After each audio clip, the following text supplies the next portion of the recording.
धन्यवाद दोस्तों, मैं श्याम धरविंद। जैसा कि पूरा उम्मीद है कि आप बहुत कुशल पूर्वक होंगे और होना भी चाहिए, क्योंकि कहा जाता है कि वर्तमान में जीने का प्रयास कीजिए और हौसला बुलंद रखिए। और तीसरे चैप्टर के साथ हम आगे हैं दो चर वाले रैखिक समीकरण युग्म। दो चर वाले रैखिक समीकरण युग्म तीसरा पाठ है आपका, कक्षा 10 का मैथ है। तीसरा पाठ, पाठ नंबर 3 है यह, दो चर वाला रैखिक समीकरण युग्म। आज हम इस आपको दो चर वाले रैखिक समीकरण युग्म के परिचय और कुछ उदाहरण के विषय बताएंगे। उनका परिचय देंगे इस पाठ में, कुछ उदाहरण बताएंगे आपको। देखिए, परिचय अति आवश्यक होता है। दो चर वाले रैखिक समीकरण युग्म कहने का मतलब दो चर वाले रैखिक समीकरण युग्म। देखिए, कक्षा 9th में आपने पढ़ा एक चर वाला रैखिक समीकरण, कक्षा 9th में पढ़ा एक चर वाला रैखिक समीकरण। यहाँ पर पढ़ेंगे दो चर वाला रैखिक समीकरण। कहने का मतलब देखिए, पहले इस चैप्टर का मतलब हम बता दे रहे हैं, बारी बारी से बखूबी से बताएंगे परिचय। दो चर का मतलब इसमें आपको दो चर मिलेगा। जो चैप्टर है दो चर वाला रैखिक समीकरण, कहने का मतलब दो चर वाला रैखिक समीकरण कैसे रहेगा। जैसे देखिए, अगर आ गया सवाल 5x माइनस 15y बराबर 10, यह हो गया दो चर वाला रैखिक समीकरण, क्योंकि x और y है। इसी को कहते हैं दो चर वाला रैखिक समीकरण। दो चर वाले रैखिक समीकरण का मानक रूप होता है a1x धन b1y धन c1 बराबर 0। ये दो चर वाले रैखिक समीकरण का मानक रूप है। अभी इसका विधिवत वर्णन किया जाएगा, पहले हम इनके विषय में बताते हैं आपको। देखिए, दो चर का मतलब हमने बताया कि ऐसा समीकरण रहेगा जिसमें दो चर सम्मिलित रहेगा। इसमें चर x और y सम्मिलित है, इसलिए यह समीकरण दो चर वाला रैखिक समीकरण कहलाएगा। दो चर वाले रैखिक क्यों कहा जाता है? जब चर की अधिकतम घात एक हो, जब चर की अधिकतम घात एक हो तो रैखिक समीकरण कहलाता है। जब चर की अधिकतम घात एक हो तो रैखिक समीकरण कहा जाएगा। अब देखिए, समीकरण की हम बार बार चर्चा कर रहे हैं। पहले कक्षा 9th में एक चीज और है, बहुपद आप सब पढ़े थे। बहुपद और इस समय पढ़ेंगे समीकरण। आप क्या पढ़ेंगे? समीकरण। हम बहुपद और समीकरण, बहुपद का मतलब बहुपद और समीकरण, बहुपद यानी कि चाहे px बराबर लिखा जाता था, चाहे qx, चाहे gx, चाहे rx। px बराबर अगर आ गया 3x स्क्वायर माइनस 5x धन 6, यह बहुपद हो गया, क्योंकि यह px बराबर है, ना कोई इधर चर है न अचर है, कोई चर न अचर। यानी कहने का मतलब कोई अगर बराबर 0 दिया रहेगा या कोई गिनती आ सकता है, गिनती का मतलब अचर आ सकता है, तो समीकरण कहा जाएगा, नहीं तो बहुपद। और समीकरण में क्या होता है? देखिए, अगर आ गया 5x स्क्वायर माइनस 8x धन 3 बराबर 0 आएगा तो समीकरण कहा जाएगा। बहुपद और समीकरण में अंतर क्या है? अंतर यह है, इसमें px, gx, tx कुछ भी बराबर दर्शाया जाता है, और इसमें बराबर के उस साइड 0 होगा या कोई गिनती हो सकता है। बहुपद और समीकरण में यही खास अंतर है।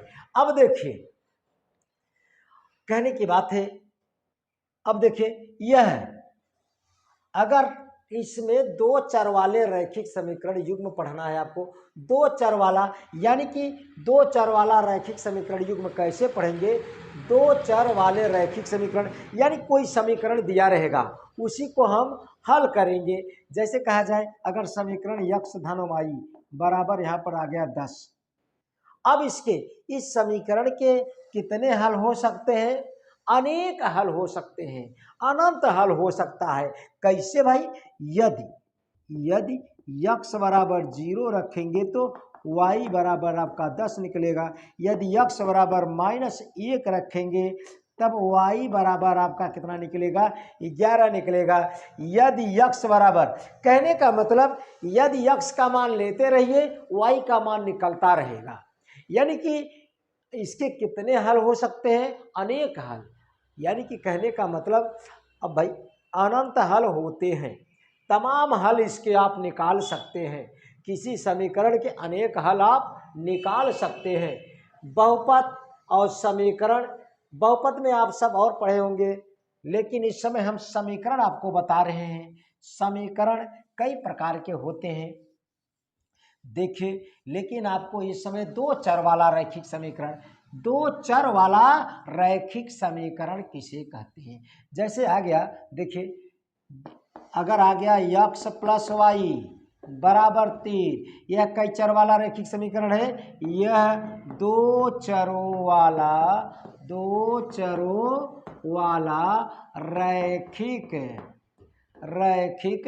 समीकरण है। यह दो चरों वाला रैखिक समीकरण है। और क्यों है दो चरों वाला? क्योंकि x और y सम्मिलित है।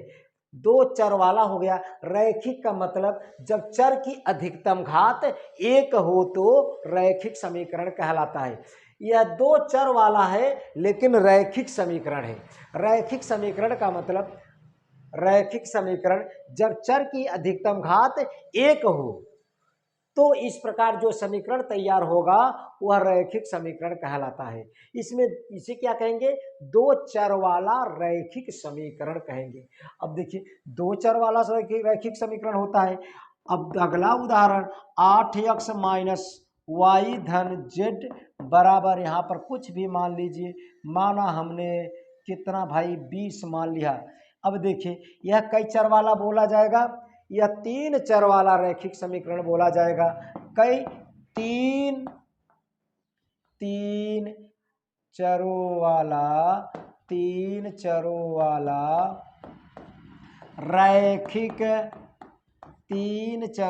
रैखिक समीकरण यह बोला जाएगा।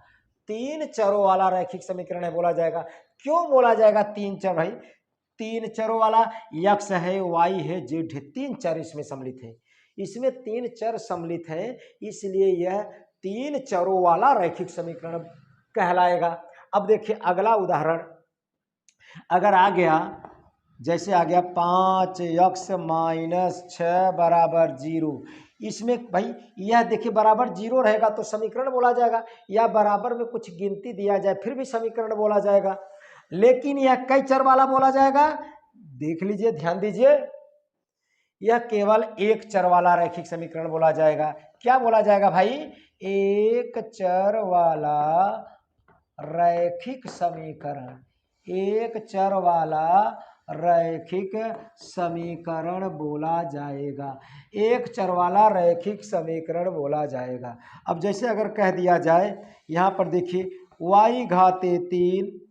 y घाते 3 माइनस 8y स्क्वायर ऋण 5y बराबर 0 अगर आ जाए, बराबर 0 आ जाए, अब इसे क्या कहेंगे भाई?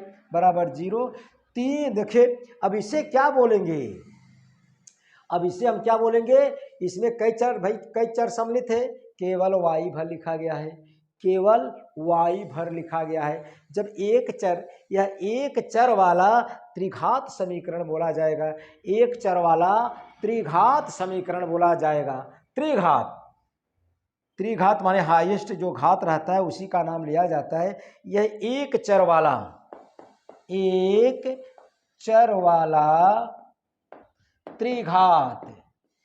त्रिघात समीकरण कहलाएगा।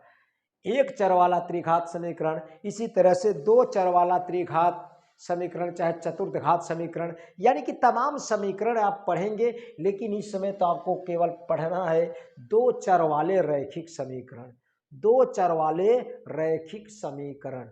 अब देखिए ये हम परिचय बता रहे हैं। इसमें दो चर वाला रैखिक समीकरण है, यह तीन चर वाला रैखिक समीकरण है, यह एक चर वाला रैखिक समीकरण है, यह क्या है? एक चर वाला त्रिघात समीकरण।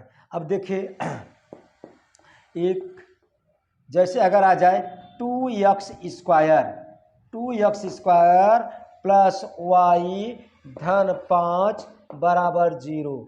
अब इसे क्या कहेंगे? दो चर वाला दो चर है x और y, दो चर वाला द्विघात समीकरण कहेंगे। दो चर वाला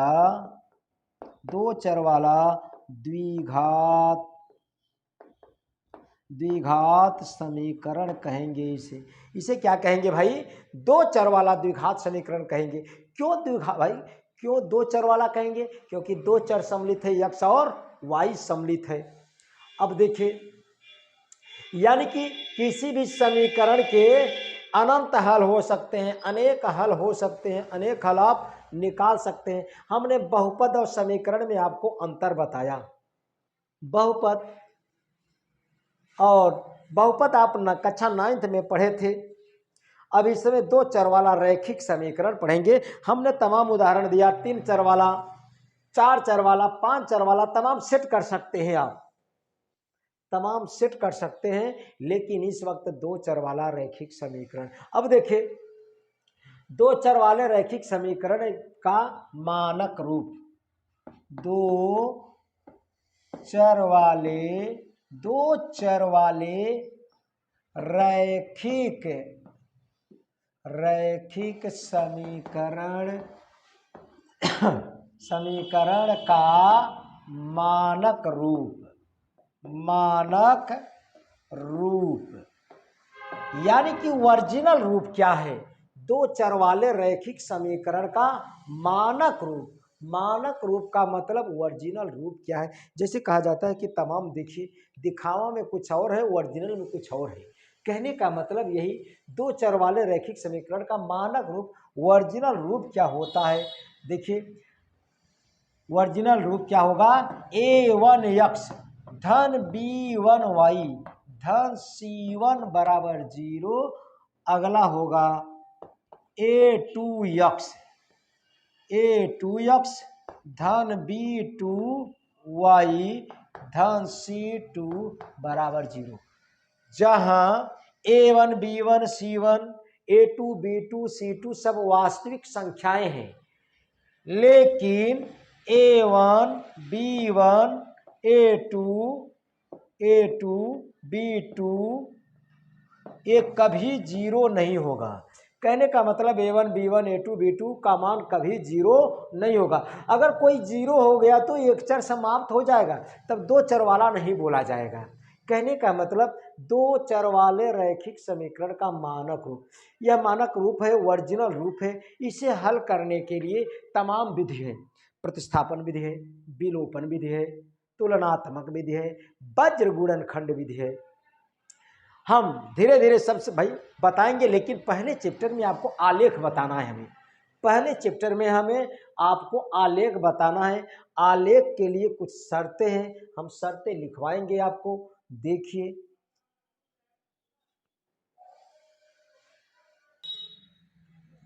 दो चर वाला देखिए मानक रूप तो यह है, a1x धन b1y धन c1 बराबर 0, और भाई a2x धन b2y धन c2 बराबर 0। ये तो मानक रूप है, लेकिन a1 b1 a2 b2 का मान कभी 0 नहीं होना चाहिए। अगर 0 हो गया तो यह भाई, अगर 0 हो गया तो एक चर वाला केवल एक ही चर बचेगा। अगर किसी का मान इसमें से 0 हो गया, तब दो चर वाला रैखिक समीकरण का मानक रूप नहीं बोला जाएगा। लेकिन देखिए इधर, यदि ये कंडीशन बहुत इंपॉर्टेंट है, तमाम प्रतियोगी परीक्षाओं में पूछे जाते हैं और तमाम लोग असमंजस में रह जाते हैं। कहने का मतलब इधर देखिए, यदि a1/a2 क्या है भाई? वही समीकरण 1 से x के बगल a1 y के बगल b1 और बिना x y वाला, कहने का मतलब अचर c1, और दूसरे वाले समीकरण से a2 b2 c2। अगर a1/a2 अगर b1/b2 के बराबर नहीं रहेगा तो क्या कहेंगे? आपको यह नाम विधिवत याद करना है। तमाम प्रतियोगी परीक्षाओं में यह प्रश्न पूछे जाते हैं। तमाम प्रतियोगी परीक्षाओं में यह प्रश्न पूछे जाते हैं। देखिए, यदि a1/a2 का मतलब x के बगल a1 या और दूसरे वाले समीकरण से x के बगल a2, a1/a2 अगर b1/b2 के बराबर नहीं रहेगा तो तब रेखाएं एक बिंदु पर प्रतिच्छेद करती हैं। दो रेखाएं हैं, तब यह रेखा एक दूसरे को एक बिंदु पर काटेंगी। यह ग्राफ में आपको मदद करेगा। अगर यह कंडीशन लागू होगा a1/a2 not equal to b1/b2, तब रेखाएं एक दूसरे को एक बिंदु पर प्रतिच्छेद करती हैं। कहने का मतलब यदि a1/a2 not equal to b1/b2, उस वक्त एक रेखा दूसरे रेखा को एक बिंदु पर काटती है, एक बिंदु पर प्रतिच्छेद करती है और केवल एक हल होता है जिसे हम अद्वितीय हल बोलते हैं। यानी कि आपको याद करना है, यदि रेखा एक दूसरे को एक बिंदु पर भाई a1/a2 not equal to b1/b2, तब रेखाएं एक दूसरे को एक बिंदु पर प्रतिच्छेद करती हैं, अद्वितीय हल होता है। उसी को कहा जाता है कि केवल एक हल होता है। और तथा समीकरण युग्म कैसा होगा? संगत होगा। 4 नाम आपको भली भांति याद करना है पहले कंडीशन से। कहने का मतलब यदि a1/a2 not equal to b1/b2, तब क्या कहेंगे आप? मेरे साथ बोलिए, क्या कहेंगे? तब रेखाएं एक दूसरे को एक बिंदु पर प्रतिच्छेद करेंगी। और क्या कहेंगे? केवल एक हल होगा और अद्वितीय हल होगा। और रैखिक समीकरण कैसा होगा? रैखिक समीकरण युग्म कैसा होगा? संगत होगा। एक हल होगा तो संगत होगा। कहने का मतलब यदि a1/a2 not equal to b1/b2, तब जो रेखा का है उसका ग्राफ बनाएंगे तो एक रेखा दूसरे रेखा को एक बिंदु पर काटता है। और क्या याद करना है? और क्या? केवल एक हल होता है। और क्या? अद्वितीय हल होता है। और क्या? संगत भी होता है। 4 नाम आपको तैयार कर लेना है। एक बिंदु पर प्रतिच्छेद करेगा, केवल एक हल होगा, अद्वितीय हल होता है और संगत। चारों नाम, ये नाम चाहे केवल एक हल कहें चाहे अद्वितीय हल, लेकिन अगर जब तक आप दोनों नहीं जानेंगे तो कंफ्यूजन में पड़े रहेंगे आप। कहने का मतलब यदि a1/a2 not equal to b1/b2, तब रेखाएं एक दूसरे को एक बिंदु पर प्रतिच्छेद करती हैं। और क्या? केवल एक हल होता है। और क्या? अद्वितीय हल होता है। और क्या भाई? ये रेखाएं एक दूसरे के क्या कहा जाता है भाई? संगत। क्या कहा जाता है? संगत कहा जाता है। कहने का मतलब यदि a1/a2 not equal to b1/b2, तब रेखाएं एक बिंदु पर प्रतिच्छेद करती हैं, केवल एक हल होता है, उस समय अद्वितीय हल होगा और समीकरण युग्म कैसा होगा? संगत। चारों पॉइंट आपको भली भांति एक बिंदु पर प्रतिच्छेद करता है, यह बढ़िया से तैयार करना है। एक हल होता है, केवल एक हल होता है, अद्वितीय हल बोला जाता है और संगत। चारों नाम बखूबी सभी हम पूछेंगे। यदि देखिए दूसरा पॉइंट क्या है, यदि a1/a2 और b1/b2, a1/a2 और b1/b2 दो ठिनी बराबर है, a1/a2 बराबर b1/b2, लेकिन तीसरा वाला c नॉट इक्वल c1/c2, तब क्या कहा जाएगा? तब रेखाएं एक दूसरे के क्या होंगी? समांतर होंगी। तब रेखाएं एक दूसरे के समांतर होंगी, ऐसे होंगी, चाहे ऐसे खींचिए। तो ग्राफ बनाएंगे, हम बताएंगे। यदि रेखा देखिए, यदि जो दो चर वाला रैखिक समीकरण का मानक रूप है, यदि a1/a2 बराबर b1/b2 नॉट इक्वल c1/c2, तब क्या कहेंगे? दोनों रेखाएं एक दूसरे के समांतर होंगी। दोनों रेखाएं एक दूसरे के समांतर होंगी और कोई हल नहीं होगा। समांतर होंगी तो एक दूसरे को काटेंगी नहीं, तो कोई हल नहीं होगा। उसमें केवल एक हल होगा, इसमें कोई हल नहीं होगा। और क्या होगा? असंगत या विरोधी होगा। उसमें भी 4 नाम आपको तैयार करना है, इसमें भी 4 नाम तैयार करना है।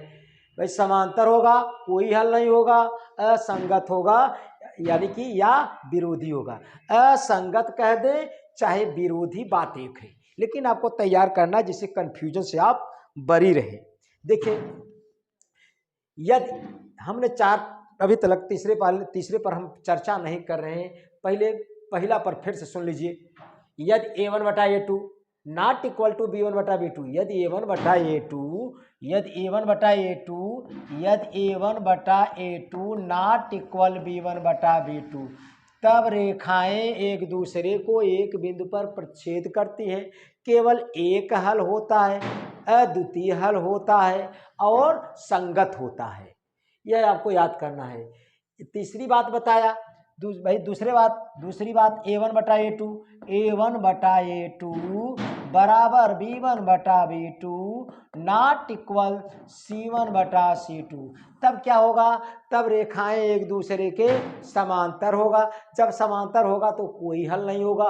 क्यों कोई हल नहीं होगा भाई, ये रेखाएं एक दूसरे को काटेंगी नहीं, जब काटेंगी तो हल नहीं होगा, यानी कि समांतर होगा, कोई हल नहीं होगा। कोई हल नहीं होगा तो असंगत होगा, असंगत का एक नाम और है विरोधी होगा। अब देखिए तीन बात हमने बताई, अभी तक दो बात को क्लियर किया, तीसरी बात पर आ गए हम।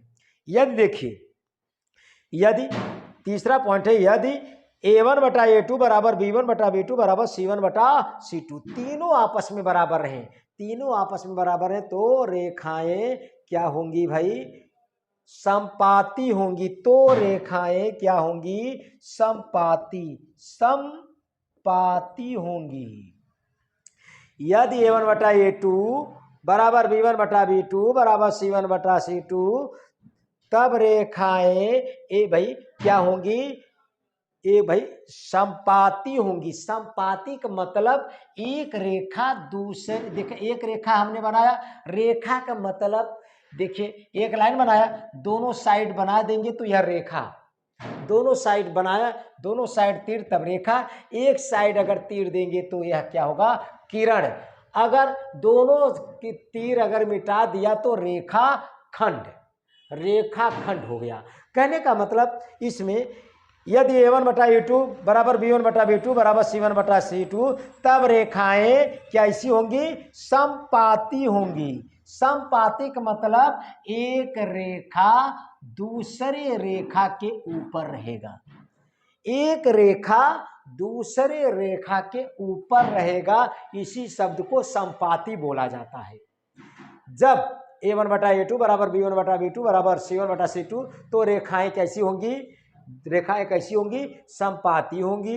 अपरिमित रूप से अनेक हल होगा, अपरिमित रूप से अनेक हल होगा और संगत और आश्रित होता है। संगत का एक नाम और आ गया क्या, आश्रित होता है। चार नाम चारों में तीनों में याद करना है।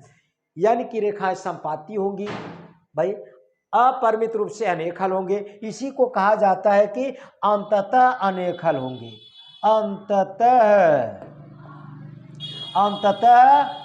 अनेक हल होंगे, अंततः अनेक हल होंगे, इसी को कहा जाता है, चाहे कह दिया जाए अपरिमित रूप से अनेक हल होंगे या अंततः अनेक हल होंगे। कहने का मतलब देखिए यदि a1 बटा a2 बराबर b1 बटा b2 बराबर c1 बटा c2, उस समय रेखाएं एक दूसरे के क्या होती हैं, समपाती होंगी, अंततः अनेक हल होंगे या अपरिमित रूप से अनेक हल होंगे ये भाई, और संगत होंगे, आश्रित होंगे। चलिए इसका हमने 5 नाम दे दिया, 5 नाम, यानी कि दोनों में 4 याद कर कीजिए, इसमें 5 यह याद करेंगे। तमाम कंपटीशन में यह नाम पूछा जाता है कि बताइए यह रेखाएं संगत है कि असंगत, कि इनका कोई हल नहीं है या अंततः अनेक हल है, ये रेखाएं समांतर होंगी कि समपाती होंगी। तमाम प्रकार का प्रश्न बनता है, इसीलिए तीनों बात बहुत इंपॉर्टेंट ढंग से जानिए। जो कि हम कुछ 2 चर वाले रैखिक समीकरण का मानक रूप हमने लिखा है। उसके बाद यह 3 बात बहुत खास बात है, जो आलेख में इन्हीं के आधार पर चित्र बनेगा, लेकिन जब इनकी आवश्यकता पड़ेगी तो हम बताएंगे आपको। देखिए फिर से पहला पॉइंट, यदि A1/A2 not equal to B1/B2, तब रेखाएं एक क्या करेंगी, एक दूसरे को एक बिंदु पर काटेंगी, एक बिंदु पर प्रतिच्छेद करेंगी। केवल एक हल होगा।